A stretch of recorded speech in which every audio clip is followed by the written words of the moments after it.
Shangroshala Kazak Bana Yagoti Hasni Green Amsini Shimi Borokabang Kabang Tonko Shantona, Lukura Bobag Kor Avuni Astable Tuna Klo Feleka. Buskani Nijibati Nijidok February Shalmaribo, Yaksibotoli Hastibemni, Phil Nijitam.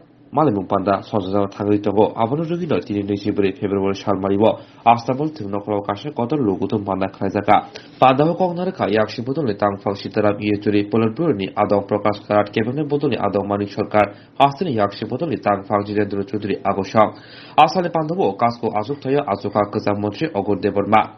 2018 Bishini Marstani Tam Shalmari Divoni Shimino, BCP, Hapuni Shamon Shidra Tango, Japrobitongo, Nok Shubatongo, Bodoli Shamon Tanai, Adon no, Japrobitongo, Brony, Matri Shokta, Kevin Witonivo, Kevin Vitongo, Hine, Koshaka, Pandani Bishiti, Madafane Adora.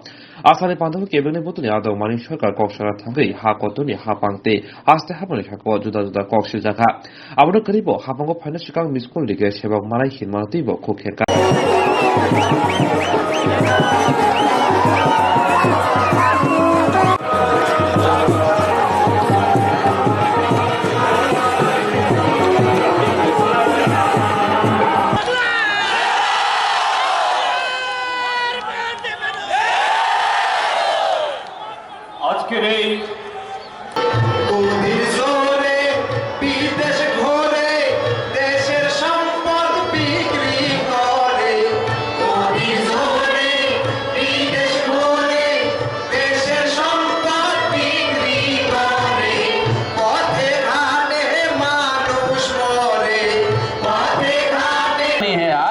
तो आज भाजपा की सरकार को त्रिपुरा से हटाकर फिर से वामपंथी सरकार ले आने के अलावा और कोई चारा नहीं है त्रिपुरा के लोगों के सामने, और उसके लिए आज प्रतिबंध है मार्क्सवादी कम्युनिस्ट पार्टी। इसलिए आज जो यहाँ पे जो हो रही है हमारी राष्ट्रीय सम्मेलन, जो 2 दिन का सम्मेलन कल सुबह से जो शुरू होनी है, कि आज की वर्तमान परिस्थितियों में ठोस रूप से किस तरीके से आज त्रिपुरा के अंदर ये जो चैलेंज है हमारे सामने, कि जो कभी सुना नहीं त्रिपुरा में, उपजाति और आपके मेजॉरिटी आपके बाकी लोगों के बीच में जो एकता, जो वामपंथियों ने जो बना रखा, जो सुरक्षा जो हमारे अल्पसंख्यकों के लिए है और खासतौर से अपने मुसलमान भाई बहनों के लिए है, वो सुरक्षा की हालात आज उस सब को ध्वस्त किया जा रहा है। अरे आज भी बांग्लादेश में अगर आप चले जाएंगे, बांग्लादेश की मुक्ति के लिए अगर किसी का नाम वो लेते हैं, और वहाँ के प्रधानमंत्री शेख हसीना वो खुद आई थी यहाँ पे आपके अगरतला में, क्यों? ये आप सबको धन्यवाद बोलने के लिए कि बांग्लादेश की मुक्ति के लिए किस तरीके की समर्थन त्रिपुरा के लोगों के और त्रिपुरा की सरकार, उस समय की वामपंथी सरकार से मिला। आगे मिली थी गवर्नर मानिक सरकार के साथ, जो मुख्यमंत्री के साथ, यानी वो मुसलमान हिंदू की दायरा कभी इस लाल झंडे उस तरीके से बंटवारा कभी नहीं करते। हम हैं तो हम इंसान हैं। इंसानियत का एक ही कायदा होता है इंसान का, वो है इंसानियत। और वो इंसानियत जो भी आपके मजहब हो, इंसानियत के आधार पर सरकार को और प्रशासन को चलना और उस तरीके की वातावरण लाना है आज। तो आपको आज फिर से जुटकर इतनी बड़ी तादाद में जो आप आए हैं, ये अपने आप में संकेत है। अभी कॉमरेड जितेंद्र चौधरी हमें बता रहे थे कि कई हजारों की तादाद में साथी जो आना चाह रहे थे इजरायली के, वो अभी भी आने नहीं दिया जा रहा है उनको। रेलवे स्टेशनों में, बस स्टैंडों में, बसों में, और बसें जो किराए पे भी लिए थे उन सबको जो है कैंसिल किया जा रहा है। ये सब होने के बावजूद, डराने के बावजूद, धमकी देने के बावजूद, हिंसा के बावजूद, इस तादाद में जो आप यहाँ पे आए हैं, ये हमारे लिए एक प्रोत्साहन है पूरे हिंदुस्तान के लिए कि त्रिपुरा की जनता आज जुड़ता है उनके अंदर, आज निश्चित कर चुकी है कि आज त्रिपुरा के अंदर ये हिंसा और नफरत की वातावरण नहीं चलेगी। आज फिर से जनतांत्रिक आधार पर संवैधानिक व्यवस्था को पुनर्कायम करेंगे और उसके लिए भाजपा को हटाएंगे और वामपंथी सरकार को ले आएंगे। ये जो विश्वास जो आज इस रैली में जो नजर आ रही है, ये प्रेरणा है पूरे हिंदुस्तान के लिए आज। অর্থনৈতিক আক্রমণ সার্বিক দিক থেকে নামিয়ে এনেছে। প্রতিশ্রুতি নির্বাচনের আগে প্রলোভন, প্রতারণা, প্রবঞ্চনা বিস্তৃত বলবার কোনো প্রয়োজন নেই। মানুষ জানেন কাজ নেই, রোজগার নেই, খাদ্য নেই, অনাহার, অর্থাহার, অনাহার মৃত্যু, সন্তান বিক্রি, কাজ খাদ্যের সন্ধানে রাজ্যান্তরিত হতে বাধ্য হচ্ছেন শত শত ছেলে মেয়েরাও। অধিকাংশ উপজাতি ঘরের সন্তান সন্ততি, সংখ্যালঘু অংশের ঘরের সন্তান সন্ততি। আর কতদিন চলবে? আপনার মিস কলের চাকরি এই ভদ্রলোক এখন পালিয়ে বেড়াচ্ছে, ত্রিপুরায় আসতে সাহস পায় না। তাদের দলের লোকরাই বলে মিস কল বাবা, আমি বলি না। প্রতারক, প্রবঞ্চক, এদের নির্বাচনী ইস্তাহার, ভিশন ডকুমেন্ট, তাতে প্রতিশ্রুতি দিয়েছিল ঘরে ঘরে সরকারি চাকরি। কোথায় চাকরি? ছাঁটাই করে দিচ্ছে, অনিয়মিত কর্মচারীদের নিয়মিত করছে না, নূতন পদ সৃষ্টি করছে না। 100-200-300 চাকরির ব্যবস্থা করলে পরেও দেখা যাচ্ছে চাকরি প্রায় খোলা বাজারে এই সরকার বিক্রি করতে শুরু করেছে। বেশি দূর যাওয়ার তো দরকার নেই।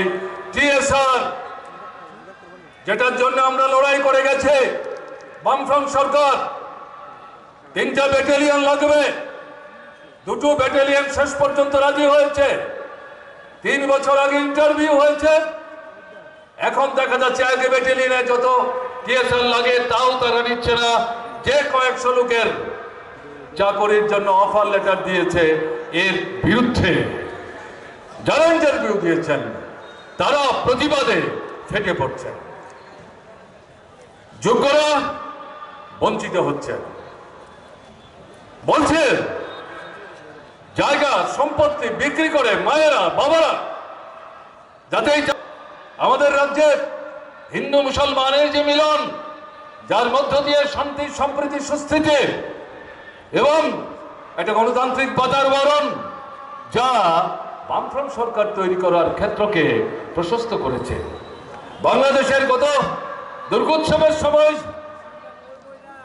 ষড়যন্ত্রমূলক যে চক্রান্ত, তার পরিপ্রেক্ষিতে এখানে দেখা গেল আরএসএস, বিশ্ব হিন্দু পরিষদ, পেছন থেকে বিজেপি উস্কানি দিয়ে সংখ্যালঘুদের বিরুদ্ধে আক্রমণ কেন্দ্রীভূত করার চেষ্টা করলো।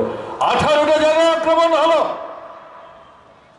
তাদের যে উপাসনা গৃহ, মাইকের তার কেটে দিচ্ছে, বিদ্যুতের লাইন কেটে দিচ্ছে, আরএসএস এর পতাকা তুলছে, উপাসনা কেন্দ্রের দরজা জানালা ভাঙছে। পাশে মুসলমান সম্প্রদায়ের নিম্নবিত্ত অংশের মানুষ, তাদের ছোট ছোট দোকান, এগুলো ভাঙছে, লুট করছে, বাড়িঘর নষ্ট করছে, পুড়িয়ে দিচ্ছে।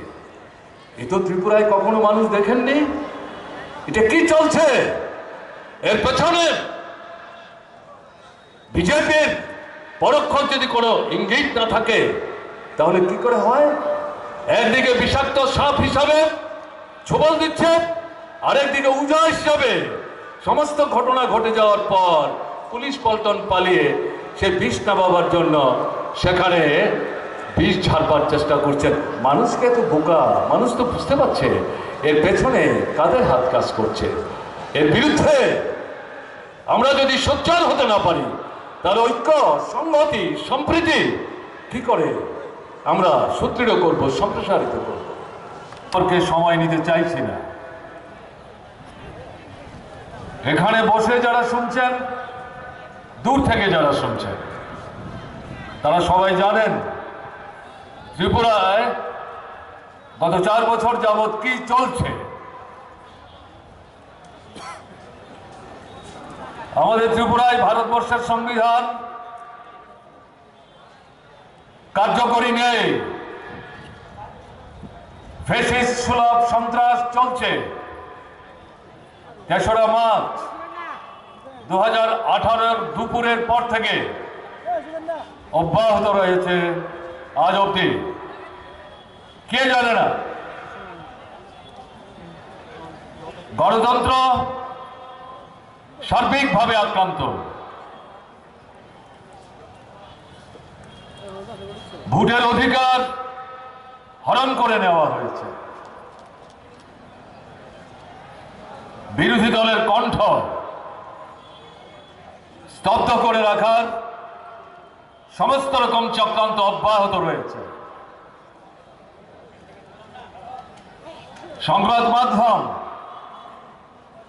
প্রত্যক্ষ পরোক্ষভাবে আক্রান্ত হয়ে চলেছে।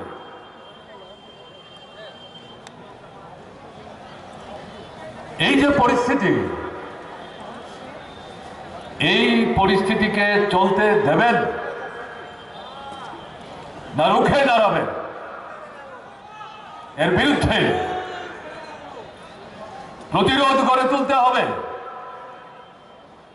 অনেক হয়েছে, পঞ্চায়েত থেকে শুরু করে লোকসভার নির্বাচন পর্যন্ত গত 4 বছরে ভোট লুট হয়েছে। এটা সামনের দিনের যে ভোট, তাতে শাসক বিজেপিকে সংগঠিত করবার সুযোগ দেবেন? এখান থেকে শপথ নিতে হবে। আর না,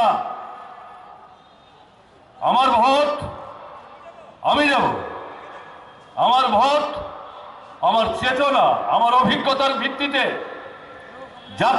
যাদেরকে দিলে পর আমার স্বার্থ, ত্রিপুরার স্বার্থ সুরক্ষিত হবে, ত্রিপুরা এগিয়ে যাবে, আমাদের যে ভবিষ্যৎ প্রজন্ম তাকে আলোকিত করার ক্ষেত্রে সহায়ক হবে। এই ভোটের যে অধিকার আর কাউকে হরণ করতে দেব না, ছিনিয়ে নিতে দেব না। শুধু ঐক্যবদ্ধভাবে প্রতিবেদনা, যেখানে বাধা আসবে, অধিকার ছিনিয়ে নেওয়ার চেষ্টা হবে, সেখানে দল, মত, জাতি, ধর্ম, বর্ণ, সম্প্রদায় নির্বিশেষে ঐক্যবদ্ধভাবে প্রতিরোধের দুর্জয়, ব্যারিকেড, প্রতিরোধ গড়ে তুলতে হবে। এছাড়া আর কোনো বিকল্প নেই। এই ভাষায় এখন থেকে কথা বলতে হবে। আজকের সমাবেশের পর থেকে এই ভাষাই হবে আপনাদের এবং ত্রিপুরার গণতন্ত্রপ্রিয়, গণতান্ত্রিক দৃষ্টিভঙ্গি নিয়ে যাওয়ার চলে তাদের ভাষা। এছাড়া কোনো বিকল্প নেই। অর্থনৈতিক আক্রমণ সার্বিক দিক থেকে নামিয়ে এনেছে। প্রতিশ্রুতি নির্বাচনের আগে প্রলোভন, প্রতারণা, প্রবঞ্চনা, বিস্তৃত বলবার কোনো প্রয়োজন নেই। মানুষ জানেন কাজ নেই, রোজগার নেই, খাদ্য নেই, অনাহার, অর্থাহার, অনাহার মৃত্যু, সন্তান বিক্রি, কাজ খাদ্যের সন্ধানে রাজ্যান্তরিত হতে বাধ্য হচ্ছেন শত শত ছেলে মেয়েরাও। অধিকাংশ উপজাতি ঘরের সন্তান সন্ততি, সংখ্যালঘু অংশের ঘরের সন্তান সন্ততি। আর কতদিন চলবে? আপনার মিস কলেজ চাকরি, এই ভদ্রলোক এখন পালিয়ে বেড়াচ্ছে, ত্রিপুরা আসতে সাহস পায় না। তাদের দলের লোকরাই বলে মিস কল বাবা, আমি বলি না। প্রতারক, প্রবঞ্চক, এদের নির্বাচনী ইস্তাহার, ভিশন ডকুমেন্ট, তাতে প্রতিশ্রুতি দিয়েছিল ঘরে ঘরে সরকারি চাকরি। কোথায় চাকরি? ছাঁটাই করে দিচ্ছে। অনিয়মিত কর্মচারীদের নিয়মিত করছে না, নতুন পদ সৃষ্টি করছে না। 200-300 চাকরির ব্যবস্থা করলে পরেও দেখা যাচ্ছে চাকরি প্রায় খোলা বাজারে এই সরকার বিক্রি করতে শুরু করেছে। বেশি দূর যাওয়ার তো দরকার নেই। টিএসআর যেটার জন্য আমরা লড়াই করে গেছে বামফ্রন্ট সরকার, 3টা ব্যাটালিয়ন লাগবে, 2টো ব্যাটালিয়ন শেষ পর্যন্ত রাজি হয়েছে। 3 বছর আগে ইন্টারভিউ হয়েছে, এখন দেখা যাচ্ছে আগে ব্যাটালিয়নে যত টিএসআর লাগে তাও তারা নিচ্ছে না। যে কয়েকশো লোকের চাকরির জন্য অফার লেটার দিয়েছে এর বিরুদ্ধে যারা ইন্টারভিউ দিয়েছেন তারা প্রতিবাদে ফেটে পড়ছে। যোগ্যরা বঞ্চিত হচ্ছে। বলছেন জায়গা সম্পত্তি বিক্রি করে মায়েরা বাবারা যাতে এই চাকরি পেতে পারে ঘোষ দিয়েছে বিজেপির মন্ডলের নেতাদের। তার মধ্যে রাজ্যের নেতারাও ভাগ পান। এই পরিবারের ছেলে কাজ পায়নি, মা চোখের জল ফেলতে ফেলতে মিডিয়ার সামনে বলছেন আমি কি করে বন্ধকি জমি ফেরত পাবো, আমার ছেলে তো কাজ পায়নি, কোত্থেকে আমার পয়সা আসবে, কে আমাকে বাঁচাবে। আমিও তো পৃষ্ঠা প্রমুখ ছিলাম, বিজেপির হয়ে কাজ করেছি গত নির্বাচনে। এ তো আমাদের কথা না, দুর্নীতি চলছে। এরকম একটা জায়গায় আমাদের রাজ্যের যুবকরা সহ্য করবেন এটা? 10,323 শিক্ষক, আমাদের রাজ্যের হাইকোর্ট সর্বনাশের সিদ্ধান্ত নিয়েছিল সেই সময়ে। আমরা প্রতিবাদ করেছি, সুপ্রিম কোর্টে প্রতিবাদ করে গেছি। ওখানে আরএসএস পেছন থেকে কলকাঠি নেড়েছে যাতে এরা চাকরি ফিরে পেতে না পারে। ভোটের সময় ওদের নেতারা তাদের নির্বাচনী ইশতেহারে বলেছে আমরা ফিরে আসলে পর মানবিক দৃষ্টি নিয়ে তাদের কাজের ব্যবস্থা করব। কাজের ব্যবস্থা তো আমরাই করেছিলাম, 13,000 পদ আমরা তৈরি করেছিলাম। সেই পদগুলো বাতিল করে দিয়েছে কে? এই সরকার, অমানবিক সরকার, দুশ্মন। এরা এখন কথা বলবার জন্য মুখ্যমন্ত্রীর সাক্ষাৎ পায় না, তার বাড়ির সামনে গেলে পর জল কামান ছুড়ে দেয়, লাঠি পেটা করে, গ্যাস ছড়ে, চোখের জল ফেলতে বাধ্য করে। মুখ্যমন্ত্রীর বাড়ির সামনে থেকে তাদের ছেলেরা ঢিল পাটকেল ছড়ে এই শিক্ষকদের মাথা ফাটিয়ে দেয়, আহত হয়, হাসপাতালে যায়, খবর নেওয়ার কেউ নাই, কথাই শুনতে চাইছে না। মেনে নেবেন এটা? কিন্তু মেনে নেওয়া যায় না। হাজার হাজার অনিয়মিত কর্মচারী তাদের প্রতিশ্রুতি দিয়েছিল আমরা আসলে পর নিয়মিত করব। কোথায় নিয়মিত করা দূরের কথা, যে নির্দিষ্ট সময়ের জন্য তাদের সাথে চুক্তি করে চাকরিতে নিল, এই সময় অতিবাহিত হওয়ার পর ছাঁটাই করে দিচ্ছে, পদগুলো বিলুপ্ত করে দিচ্ছে। সবচাইতে বেশি এই মুহূর্তে এই যুবকরা আক্রান্ত হচ্ছে। তাদেরকেই গত বিধানসভার নির্বাচনের সময় সবচাইতে বেশি প্রলুব্ধ করার চেষ্টা করেছে প্রধানমন্ত্রী নরেন্দ্র মোদী।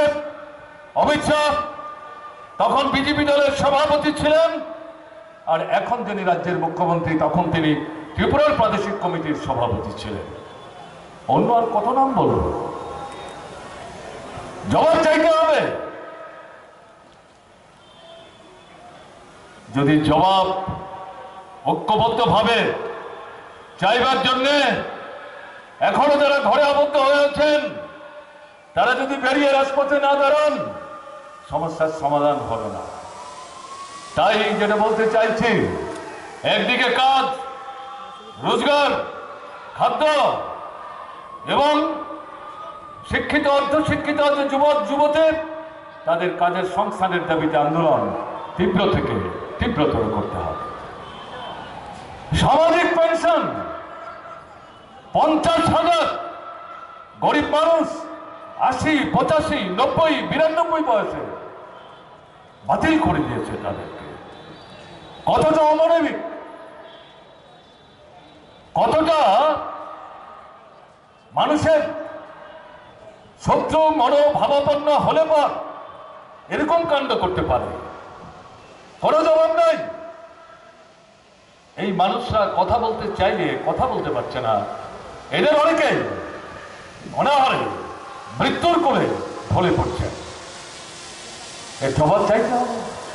শুধু যারা সোশ্যাল পেনশন পেতেন তারা বা তাদের পরিবার না, সমস্ত গণতান্ত্রিক মানুষকে এই অমানবিক যে ভূমিকা তার বিরুদ্ধে আগামী দিনে রুখে দাঁড়াতে হবে এবং এদের পেনশন যাতে ফিরে পেতে পারে তার জন্য দাবিতে সোচ্চার হতে হবে। কৃষক সব দিক থেকে আক্রান্ত। সেচের জল নাই, যন্ত্রপাতি নষ্ট।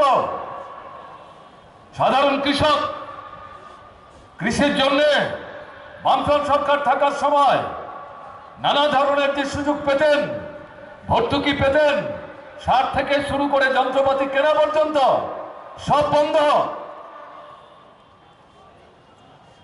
মাঠ ফুটি ফাটা, জল নাই, কৃষক মাথায় হাত দিয়ে বসে আছে, খোঁজ নেওয়ার কেউ নেই। অতি বছরে বিনা বৃষ্টিতে ফসল নষ্ট হয়ে যাচ্ছে, খোঁজ নেওয়ার কেউ নেই। এটা কিসের সরকার? নিকম্ম সরকার।